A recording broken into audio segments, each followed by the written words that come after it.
আমরা যে পরিমাণ ভেজাল আজকাল খাচ্ছি তাতে ফিউচারে আমাদের বডির ওপর কী এফেক্ট পড়বে কে জানে। ভেজিটেবলসে সব পেস্টিসাইড আর কার্বাইড দেওয়া, চিকেন আর এগে ইনজেকশন মারা, আর মিল্ক প্রোডাক্টস তো ছেড়েই দাও। কোনো খাবারই আজকাল আর ভরসা করে খাওয়া যাচ্ছে না। অদ্ভুতভাবে আমি ঠিক যে খাবারগুলো খেতে ভালোবাসি ঠিক সেই খাবারগুলোই শরীরের পক্ষে ক্ষতিকারক। যেমন ময়দা, মিষ্টি, আর রিসেন্টলি সেই লিস্টে আর একটা নাম অ্যাড হয়েছে, পনির। পনিরে যে পরিমাণ ভেজাল আজকাল দেওয়া হচ্ছে তাতে পনির খেতে ভয়ই লাগে। কিন্তু বাড়িতে পনির বানানোর ক্যাপাসিটি কারোরই নেই। এই ভাবতে ভাবতে ফেস শপ থেকে কেনা এই শিট মাস্কটা মুখে লাগিয়ে ফেললাম। শিট মাস্কটাকে লাগানো দেখে আমার মেয়ে প্রথমে একটু অবাক হয়ে আমার দিকে তাকিয়ে থাকলো, তারপর হাসতে লাগলো। ভাবলো হয়তো মা ভূত সাজছে। ঘড়ির দিকে তাকিয়ে দেখলাম 6টা বেজে গেছে। রান্নার দিদির আসার সময়ও হয়ে গেছিল। ভাবতে না ভাবতেই বেলের আওয়াজ আর মুন্নিদি এসে হাজির। কি রান্না হবে সেটা জিজ্ঞেস করাতে আমি ভাবলাম এত যখন পনিরকে নিয়ে ভাবলাম তাহলে আজ সেটাই খাওয়া যাক। কত তো ভেজাল খাচ্ছি, আর একটু নয় খাবো। আমরা রাতে রুটি খাই, তো সেটার মতো একটা পনিরের তরকারি বানাতে বললাম। খুব সিম্পল একটা রেসিপি ছিল। প্রথমে ক্যাপসিকাম আর টমেটোটাকে এইভাবে পিস করে কেটে নিতে হবে। আর পনিরটা রেড কাউয়ের ছিল, তাই প্যাকেট খুলে দেখছি পনিরগুলো পিস করে কাটাই আছে। এবার প্যানে একটু মাস্টার্ড অয়েল দিয়ে পনিরগুলো ফ্রাই করে নিতে হবে। মোটামুটি ফ্রাই হয়ে গেলে ওগুলো আবার তুলে নিতে হবে।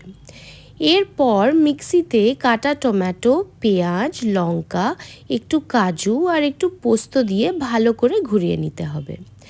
পেস্টটা রেডি হলে কিছুটা এরম দেখতে লাগবে। মিনওয়াইল প্যানে পনিরটা ফ্রাই করার পর ক্যাপসিকামটাও হালকা করে ফ্রাই করে নিল দিদি। সেটা তুলে নিয়ে বেঁচে থাকা অয়েলের সাথে একটু ঘি মিলিয়ে এই গোটা গরম মশলাগুলো দিয়ে দেওয়া হলো, আর তার সাথে দেওয়া হলো একটু গোটা জিরে। এরপর পেস্টটা ওর মধ্যে ঢেলে ভালো করে কষাতে লাগলো। কিছুটা নাড়াতে নাড়াতে এই ফ্রাই করে রাখা ক্যাপসিকামটা দিয়ে দেওয়া হলো। আবার কিছুটা ফ্রাই করতে করতে মশলাগুলো দিয়ে দেওয়া হলো।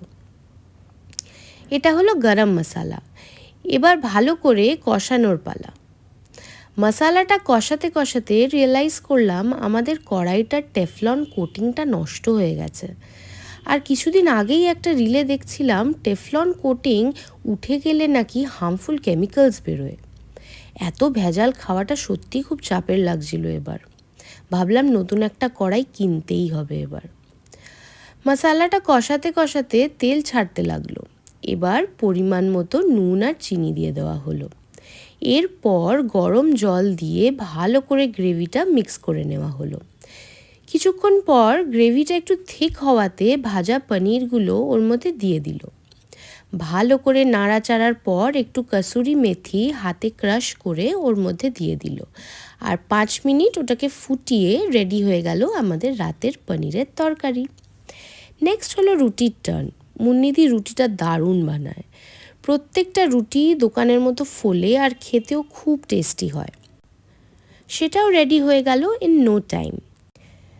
এই সব কিছু করে রান্নাঘর গুছিয়ে দিদি চলে গেল যখন, তখন ঘড়ির দিকে তাকিয়ে দেখি 6:45 বাজে। মাত্র 40 মিনিটে রান্না কমপ্লিট করে দিদি বিদায় নিল। আর তার সাথে আজকের মতো আমিও বিদায় নিচ্ছি। দেখা হবে নেক্সট ব্লগে। বাই।